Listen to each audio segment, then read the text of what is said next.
হাই friends, বজাৰৰ পৰা কি আনিছোঁ চাওক আজি মই গুৱাহাটী বজাৰৰ পৰা লৈছোঁ। এইটো হৈছে আপোনাৰ লেকমে 925 আপোনাৰ কম্পেক্ট পাউডাৰ।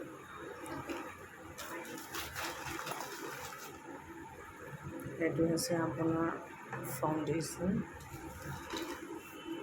এটা লৈছোঁ লিপষ্টিক, কালাৰটো এইটোৱে হ'ব। আৰু ইয়াতে এটা ক্লাচ নাও,